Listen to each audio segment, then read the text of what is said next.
Components of food नया जो आपका सिलेबस आया है उसका चैप्टर 1 है। चलिए देखते हैं, हम काफ़ी कुछ इसमें पहले ही कवर कर चुके हैं। अब आगे हम लोग कौन कौन से खाने में कौन कौन से न्यूट्रिएंट मिलते हैं ये देखने वाले हैं। What do various nutrients do for our body. तो अगर अभी तक चैनल को सब्सक्राइब नहीं किया है तो ज़रूर सब्सक्राइब करें। वीडियो पसंद आएगी तो लाइक और शेयर करना ना भूलें। तो carbohydrates mainly provide energy to our body. Very important कि भाई कार्बोहाइड्रेट का क्या काम होता है हमारे शरीर में। तो कार्बोहाइड्रेट्स एंड फैट्स, कार्बोहाइड्रेट भी और फैट हमें दोनों के दोनों ये एनर्जी देते हैं। Fat also give us energy. In fact fat give much more energy as compare to the same amount of carbohydrate. तो फैट हमें कार्बोहाइड्रेट से भी ज़्यादा एनर्जी देते हैं। Food containing fats and carbohydrates are called energy giving foods. This is important. तो आपसे question पूछा जा सकता है, what are various energy giving foods. Energy देने वाले खाना कौन से होते हैं। तो ऐसा खाना जिसमें कार्बोहाइड्रेट और फैट्स प्रेजेंट होते हैं वो हमें एनर्जी देते हैं, जैसे कि चावल, आलू का पराठा, है ना, ये हम लोगों को एनर्जी देते हैं। तो ये इसका मतलब ये नहीं है कि सिर्फ यही खाते रहें, हम लोगों को सारा एक बैलेंस डाइट लेनी होती है। Proteins are needed for the growth and repair of our body. तो जो हाइट बढ़ती है ना बच्चों की, वो प्रोटीन की वजह से बढ़ती है। हाइट बढ़ना, बॉडी अच्छी बिल्डअप हो जाना, ये प्रोटीन से होता है। तो इसलिए दूध पीना चाहिए, दालें खानी चाहिए, दही खानी चाहिए, सोयाबीन, है ना। तो ये सारी की सारी चीज़ें आपको प्रोटीन देती हैं। और प्रोटीन का क्या काम होता है। Protein is needed for the growth and repair of the body. ये आपको याद रखना है। कार्बोहाइड्रेट के दो सोर्सेज याद रख लो, एक तो राइस याद रख लो, एक वीट याद रख लो। राइस एंड वीट, पोटैटो, मतलब 2-3 कोई से भी आप याद रख लो सोर्सेज ऑफ कार्बोहाइड्रेट।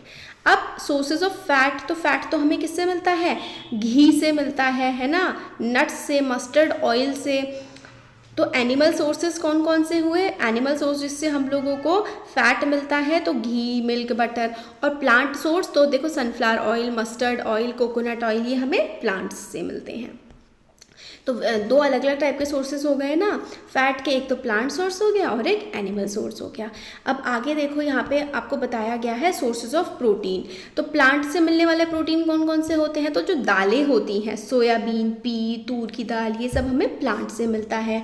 एनिमल से मिलने वाला प्रोटीन, दूध, अंडे, फिश, मीट, पनीर, ये हम लोगों को जानवरों से मिलता है। और हम लोग प्रोटीन्स को क्या बोलते हैं, प्रोटीन को हम लोग बॉडी बिल्डिंग फूड्स बोलते हैं। दिस इज़ वेरी इंपॉर्टेंट कि भाई बॉडी बिल्डिंग फूड कौन सा होता है। तो प्रोटीन को हम लोग बॉडी बिल्डिंग फूड बोलते हैं। एनर्जी गिविंग फूड कौन से होते हैं, कार्बोहाइड्रेट और फैट। अभी आगे देखो, vitamins help in protecting our body against disease. तो विटामिन्स जो हैं हमारी बॉडी को बीमारियों से बचाते हैं। Vitamins also help in keeping our eyes, bones, teeth and gums healthy. तो विटामिन जो हैं वो हमारी आँखों को, हड्डियों को, दांतों को और हमारा जबड़ा जो होता है मुंह का, इसको भी हेल्दी रखते हैं। तो ये इंपॉर्टेंट है कि विटामिन्स हम लोगों को बहुत सारी बीमारियों से बचाते हैं। Vitamins are of different kind and known by different names. Vitamins अलग अलग प्रकार के होते हैं और हम इनको अलग अलग नामों से जानते हैं, जैसे कि विटामिन ए, सी, डी, ई के, बहुत सारी वैरायटी के विटामिन्स होते हैं। तो there is also a group of complex vitamins. Complex vitamin मतलब कई सारे मिले जुले विटामिन होते हैं, उनको हम विटामिन बी कॉम्प्लेक्स बोलते हैं। हमारी बॉडी को बहुत सारी वैरायटी के अलग अलग टाइप के विटामिन्स की ज़रूरत होती है, अलग अलग चीज़ों के लिए, मगर स्मॉल क्वांटिटी में। जैसे कि एग्जाम्पल के लिए विटामिन ए हमारी आँखों के लिए और स्किन के लिए बहुत ज़्यादा ज़रूरी होता है। वेरी इंपॉर्टेंट कि आपकी आइज़ के लिए कौन सा विटामिन ज़रूरी होता है, तो विटामिन ए। विटामिन सी हमें जो है बीमारियों से बचाता है। कोविड के टाइम पर बोलते थे ना कि विटामिन सी जैसे कि लेमन से मिलता है, वो हमें ऑरेंजेस से मिलता है, तो विटामिन सी हम लोगों को खाना चाहिए, विटामिन सी कंटेनिंग फूड। तो विटामिन ए आँखों के लिए अच्छा होता है और विटामिन सी हम लोगों को मदद करता है बीमारियों से लड़ने में। Vitamin D helps our body to use calcium for bones and teeth. देखो हाइट बढ़ानी, हम लोगों को लगता है ना जल्दी से टॉल हो जाए बचपन में, तो उसके लिए हम लोगों को प्रोटीन्स और उसके साथ साथ विटामिन डी जो कि कैल्शियम को एब्जॉर्ब करने में मदद करता है। तो हमारी ग्रोथ के लिए तो हमें प्रोटीन चाहिए होता है, और हमारी हड्डियाँ मजबूत रहें, हमारी बोन्स स्ट्रॉन्ग रहें, हमारे दांत स्ट्रॉन्ग रहें, उसके लिए हमें कैल्शियम की ज़रूरत होती है। मगर हमारी बॉडी कैल्शियम को एब्जॉर्ब कर पाती है विटामिन डी की वजह से, और विटामिन डी हमें धूप से मिलता है, तो हमें थोड़ा धूप में भी टाइम स्पेंड करना चाहिए सुबह सुबह। तो vitamin D helps our body to use calcium for bones and teeth. Foods are, अलग अलग खाना अलग अलग विटामिन में रिच होता है। Minerals are needed by our body in small amount. तो विटामिन का देख लिया, अब मिनरल जो है वो हमारी बॉडी में स्मॉल अमाउंट में ज़रूरत होती है। तो अभी मिनरल्स का देखते हैं। पहले हम sources of vitamin A, 2 sources आप याद रख लो विटामिन ए के। विटामिन ए आइज़ के लिए बहुत अच्छा होता है। तो कैरेट हो गया, पपाया हो गया, मिल्क हो गया, फिश ऑयल हो गया, ये सोर्सेज ऑफ विटामिन ए होते हैं। विटामिन बी आपको मिलता है जो लिवर जानवरों का, फिर वीट से, राइस से आपको विटामिन बी मिल जाता है। विटामिन सी जो है वो लेमन से, आंवला, ऑरेंज, टोमेटो है ना। और विटामिन डी हम लोगों को एग से, फिश से, सनलाइट से भी मिल जाता है। तो यहाँ पे खाने के आइटम लिखे हुए हैं। मिनरल्स भी हम लोगों को स्मॉल अमाउंट में चाहिए होता है। Our body also prepare vitamin D in the presence of sunlight. तो हम लोग जो है सूरज की रोशनी में कम रहते हैं, इसकी वजह से हमारी बॉडी में विटामिन डी की डेफिशिएंसी भी कई बार हो जाती है, इसलिए बाहर खेलना चाहिए। तो मिनरल्स हमारी बॉडी की प्रॉपर ग्रोथ में बहुत ज़्यादा ज़रूरी होते हैं, और मिनरल्स हमारे लिए, हमारी हेल्थ अच्छे से मेंटेन रहे, बहुत अच्छे, मतलब इसके लिए मिनरल्स की ज़रूरत होती है। Some sources of different minerals हम लोगों को दिए गए हैं। तो अलग अलग सोर्सेज जो हैं मिनरल्स के वो हैं। कैल्शियम का क्या सोर्स होता है? कैल्शियम एक मिनरल है जो हड्डियों के लिए ज़रूरी है, और कैल्शियम का सोर्स हमारा दूध होता है और अंडे होते हैं। आयरन जो है एक मिनरल है, उसका सोर्स देखो जो स्पिनच होता है ना, पालक या फिर एप्पल्स, पियर। और फॉस्फोरस का जो है बहुत अच्छा सोर्स होता है बनाना या फिर चिया सीड्स। और हमारा जो आयोडीन है उसका सोर्स जो है नमक होता है, और जो जिंजर अदरक होता है ना, फिश होता है। तो आप इसमें से 2-3 एग्जाम्पल याद करके रख लीजिए। अब देखो, most food items usually have more than 1 nutrient. ज़्यादातर जो खाने के आइटम होते हैं उसमें एक से ज़्यादा न्यूट्रिएंट अवेलेबल होता है। आपने नोटिस किया होगा अपनी ऑब्जर्वेशन से, हम लोगों ने पहले भी देखा था। तो however in given raw material, one particular nutrient may be present in much larger quantity than other। यानी कि जैसे दूध है, दूध में कितनी सारी चीज़ें हैं, प्रोटीन भी है, कैल्शियम भी है, फैट्स भी हैं, सब कुछ है। मगर जैसे कैल्शियम सबसे ज़्यादा होता है, प्रोटीन भी काफ़ी ज़्यादा होता है दूध में। तो एक फूड आइटम में कई सारे न्यूट्रिएंट्स हो सकते हैं, मगर हो सकता है कुछ न्यूट्रिएंट्स ज़्यादा हो, कुछ कम हो। एग्जाम्पल आपको राइस का भी दिया हुआ है। राइस में कार्बोहाइड्रेट जो है सबसे ज़्यादा होते हैं। राइस में बाकी चीज़ें भी होती हैं, जैसे कि विटामिन बी भी होता है राइस में, मगर कार्बोहाइड्रेट काफ़ी ज़्यादा होता है। तो कार्बोहाइड्रेट रिच होता है राइस। तो मतलब एक फूड आइटम में कई सारे न्यूट्रिएंट्स हो सकते हैं, मगर एक न्यूट्रिएंट कोई ज़्यादा होता है उसमें। आ रहा है ना समझ? होपफुली आ रहा होगा। Besides these nutrients, our body needs dietary fiber and water। इसके अलावा ये जो विटामिन और मिनरल्स हैं, हमारी बॉडी को पानी की भी ज़रूरत होती है। कहते हैं ना 2-3 लीटर पानी ज़रूर पीना चाहिए एक दिन में। तो हमारी बॉडी को डाइटरी फाइबर्स की और वाटर की भी ज़रूरत होती है। अब डाइटरी फाइबर्स को हम लोग रफेज भी कहते हैं। This is important. What is roughage? तो dietary fibres are known as roughage. ये हमारी बॉडी से ना वेस्ट मटीरियल को निकालने के लिए इस्तेमाल हमें आते हैं। हमारी जो हम लोग वॉशरूम जाते हैं, पॉटी जाते हैं, उसमें हमें फाइबर्स की ज़रूरत होती है, जो हमारी बॉडी का वेस्ट है उसको बाहर निकालने के लिए। Roughage is mainly provided by plant products in are food. जो हम प्लांट प्रोडक्ट्स खाते हैं, जैसे कि फ्रूट्स से मेनली हम लोगों को रफेज या फाइबर मिलता है। और होल ग्रेन्स जैसे कि जो ओट्स होते हैं, या फिर pulses, potato, fresh fruits and vegetables, ये रफेज का मेन सोर्स होते हैं। रफेज हमारी बॉडी को ज़्यादा कुछ ऐसे न्यूट्रिएंट प्रोवाइड नहीं करते हैं, मगर ये ज़रूरी है, ये ऐड करते हैं बल्क को, जिससे हम लोग का अनडाइजेस्टेड फूड बॉडी से बाहर निकल जाता है। वाटर हमारी बॉडी के लिए बहुत ज़रूरी है। Water helps our body to absorb nutrients from food. तो जो है न्यूट्रिएंट्स फूड से हम लोग एब्जॉर्ब कर पाते हैं पानी की वजह से, और हमारी बॉडी से स्वेट और यूरिन के फॉर्म में जो है वेस्ट मटेरियल बाहर भी निकलते हैं। Normally we get most of water that our body needs. ज़्यादातर हमें, ज़्यादा तेज़ तो नहीं बोल रही हूँ ना, कमेंट बॉक्स में बताइएगा। कई बार बहुत बच्चे मतलब बोलते हैं, कमेंट करते हैं कि मैम काफ़ी तेज़ पढ़ा रही हूँ, तो बता देना कि ज़्यादा तेज़ तो नहीं हो रहा है।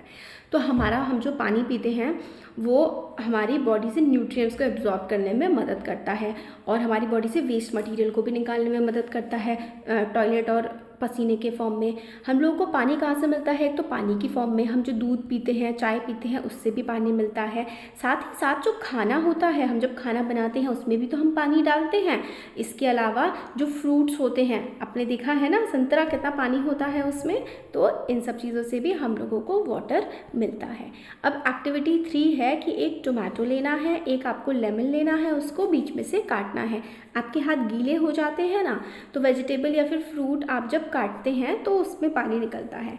और आपको ना जब भी आप वेजिटेबल्स या फिर फ्रूट्स काट रहे हैं तो आपको ये ध्यान देना है कि आपको उन्हें पहले ही धोना है। काटने के बाद अगर आप धोएंगे ना उनको, तो उसमें से थोड़े मिनरल्स वगैरह उनके निकल जाते हैं। तो इसलिए बहुत एक्सेसिव हम लोगों को, मतलब ऐसे नहीं हो कि रगड़ रगड़ के बहुत ज़्यादा धो रहे हैं, अच्छे से साफ़ करके और काटने के बाद जो है वो, जैसे आपने पील करने के बाद, सपोज़ करो कि आपने एप्पल को पहले छील दिया ऊपर से, उसके बाद आप उसको धो रहे हो, तो उसके काफ़ी विटामिन और मिनरल्स लूज़ हो जाते हैं पानी के साथ। या फिर अगर हम लोग कई बार जैसे कि बहुत ज़्यादा खाना बना रहे हैं, जैसे खाना बनाया और हमने चीज़ को पका के जो पानी था वो फेंक दिया, तो बहुत सारे विटामिन मिनरल्स उसमें भी चले जाते हैं।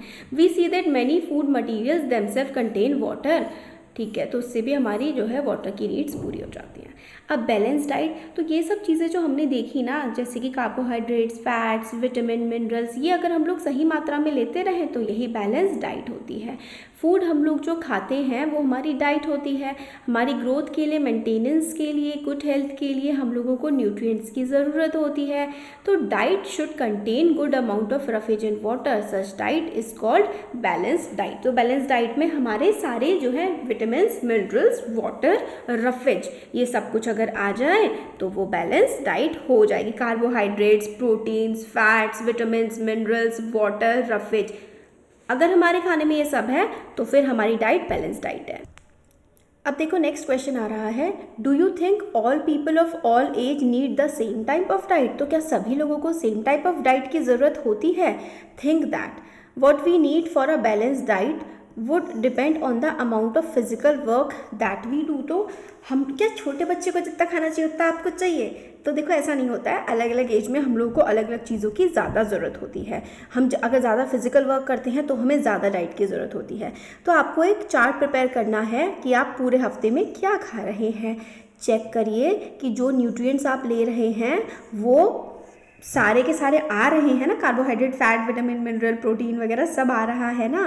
अब देखो पल्सेस यानी कि दालें, ग्राउंड नट, मूंगफली, सोयाबीन, मूंग, ठीक है, और फर्मेंटेड फूड जैसे कि साउथ इंडिया में इडली होती है, और ये सब ना कॉम्बिनेशन ऑफ फ्लावर्स, अलग अलग अनाजों का जो मिश्रण होता है, जैसे थेपला, और थेपला बनता है सीरियल से, पल्सेस से, banana, spinach, sattu, jaggery, available vegetables and other such food provide many nutrients, therefore one can eat a balance diet without expensive food material.